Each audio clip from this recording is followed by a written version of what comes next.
into the second round of games. We go now over in Group H as defensive masterclass Cabo Verde are back in action. This time, though, up against another heavyweight over in Uruguay. Who will get their first ever win in this competition this year? We're going to get into it, all of it, next.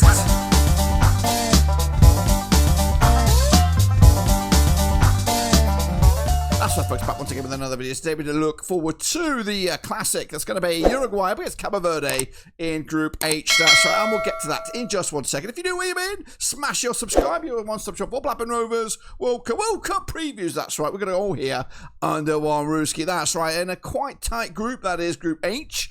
No nation yet to get up for with a win, but can that change this coming match day? Well, we'll showcase you all of that in just 1 second. Big shout out to my members, big shout out to patrons, big shout out to you. That's right, we're here to talk about Group H, but we'll get into that in just a second. Can we get 48 likes on this video? A like for each and every one of the nations taking part at this year's World Cup. So please, please, please smash the old subscribe, boys and girls, and smash the like. So let's get into it then, shall we? Looking forward to this game on the 21st of June. It's the Miami Stadium Group H encounter between Uruguay and Cabo Verde.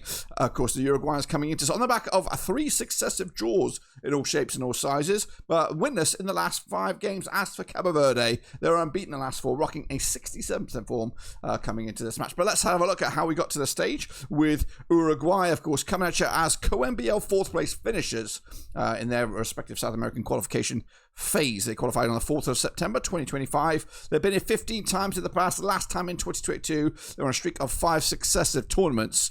Of course, they did win it. They won the first ever World Cup 1930, then they won it again in 1950. They are managed by Marcelo Bielsa and the captain by Jose Maria Jimenez. The VIP being Federico Valverde, and they're ranked 17th according to the world rankings at the moment by FIFA. You can currently get odds of Uruguay to win the trophy at 66-1. My expectation, of course, was for Uruguay to get to the round of 16, I would imagine, but it's looking quite difficult right now. At the moment, let's take a look at the squad then. Shall we got the likes of Musiala between 6, Roche as well, compete for the jersey. At the back line, we've got Jimenez, we talked about him already, Oliveira. We've got Ronald Araujo on the books of Barcelona. Into midfield, the backs of Bentancur, Valverde, Emiliano Martinez, Brian Rodriguez, Maximo Araujo as well, who's up and running with a goal. Up top, the likes of Darwin Nunez, Federico Vinas, and Rodrigo Aguirre to compete for the starting jerseys. Let's take a look then at a starting 11 then for you for Uruguay with a 4-3-3 with the likes of Santiago Mele between the sticks, Matias Oliveira, Araujo, Jimenez and Vallera. Into midfield, the likes of Valverde, Ugarte and De La Cruz. Up top, Rodriguez, Aguirre and Palestri up top. Quick look at the opposition then, shall we? Is Cabo Verde coming into this, qualified as the African Federation's Group D winners, securing the spot on the 13th of October 2025. This is their first tournament, and of course they've already made a fantastic start to that. They're managed by Babista, of course, captained by Ryan Mendes, with the VIP being Kevin Pina. But could we change that? Should we change that to the goalkeepers who had a fantastic start to the World Cup? They are 69th according to the world rankings of FIFA. They are still, I think, 1,000-1 or 10,000-1 to lift the trophy at the end of this World Cup. So it's a long shot. Still expect them potentially. It depends. It all go down to one game for Cabo Verde. If they can win the game against Saudi Arabia, then you just don't know. They could make the round 32 in their debut. But anyway, Vecina is the main man at the back there, causing all the headlines. With Dini, Logan Costa, Sydney Cabral as well in the defensive ranks. Meanwhile, into midfield, like Kevin Pina, Duro Duarte. We've got Laros Duarte as well to complicate matters. Meanwhile, Ryan Mendes up top, Willie Semedo, Gilson Bechamol as well in a very, very interesting front line there for Cabo Verde. As for a starting 11, how about this then for you? We've got the likes of Vecina between the sticks, Sydney Cabral at the back there, Dini Borges, Roberto Lopez, Steven Mariera, João Paulo in midfield alongside Laros Duarte, Ryan Mendes, Yannick Semedo, Telsman Achanyo, and Dallon Livramento up top for Cabo Verde. Can this side get something against Uruguay to boost their chances of maybe a surprise round of 32 berth? Well, let's wait and see. Before we take a deep dive into this match, I'm going to hand you over to Eddie to talk about the Fanatic storefront for Blackburn Overseas. And Dirk, thanks again. Yes, we are always thinking here at Blackburn Overseas, and this summer is no different. We've got a brand new storefront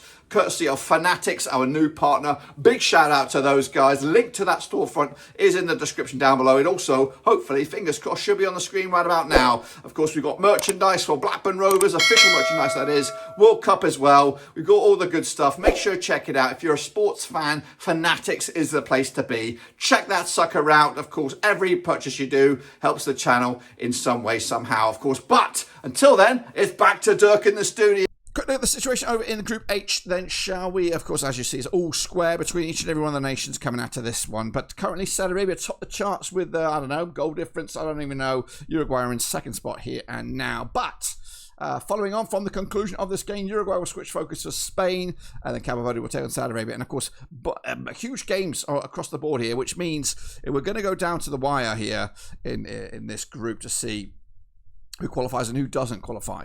But let's take another quick look at these squads then, shall we? Quick look at the valuations here. 28.8 for Uruguay, 29.7. A little bit older squad there for Cabo Verde, with each and every one of the players in respective size playing outside their native land. Meanwhile, quick look at the win probability index at 63% for Uruguay. The draw is at 24. Cabo Verde is at 13%. Of course, quick look at the public opinion before we even kick the ball in this competition, and in particular this group. 88% of you predicted Spain will win this group, with Uruguay actually in third place. There was a 6% surge in favour of Cabo Verde to be second place in this group, which is quite bizarre, and Saudi Arabia to be fourth place at this World Cup. As you can see, if Uruguay are to be runners-up, that's my prediction here, that they will be runners-up in this group. This would be the likely pathway, again, if everything else goes in the way of the mathematics, or the mathematicians, of course. If you are a believer in Cabo Verde right now, and they could actually do this, it could be around a 32 match against Mexico, of course, at the Estadio Azteca, which of course was winnable. When you guys, I think there is a blueprint here that Cabo Verde could make the round of 16 against England, which would be very, very spicy for all involved. Meanwhile, quick look at the public opinion, and this vote is, of course, a very, very early poll, just dropped within an hour, up at 56%. The trajectory is leaning towards Uruguay here. 56% of the vote, 28% for Cabo Verde. The draw is at 16, but again, in about a day, this will probably be either lopsided or completely different spectrum. But this is the vibe right here, right now. What about my vibe right here, right now? Well, I was absolutely blown away by the Cabo Verde defensive efforts here. And I do think they can score some goals. I think this will be similar to that of the Spain game, but there's going to be a bit more opportunity here for Cabo Verde. So I do give them the chance to actually break the deadlock and get a goal in this one. But I just think, I think a lot of resources was spent, a lot of emotion went through the ranks there for Cabo Verde against the Spanish outfit, and Uruguay have a point to prove against Saudi Arabia. It is turning into a must-win game here for Uruguay with Spain on the horizon. Otherwise, they could be out. But I'm going to go with my brain here. I'm going to go with a 2-0 win for Uruguay. Of course, Cabo Verde. Again, difficult team to play against, but I think everyone was expecting a 6-7-0 trumping by Spain in that game. They've proven to be defensive stalwarts, but I just think whenever that goal goes in the back of the net for Cabo Verde against them, it could be a bit of a landslide. So it's all about maintaining at least a decent goal difference coming into that final game against Saudi Arabia, where, of course, a win could just about do it for them into the last 32. Well, there you have it, folks. There you bloody have it. That, of course, is my prediction. Let me know yours, of course, in the comments. The best and the worst will be featured in the review show when, of course, we come back to talk about this result. Of course, if you want to look at some other predictions made by myself at the channel, we've got the cat prediction. We've also got the ones made by a bunch of ping pong balls. Make sure you check those out as well. Link should be on the screen right about now. But until then, subscribe, smash the like. Catch you later. We're done.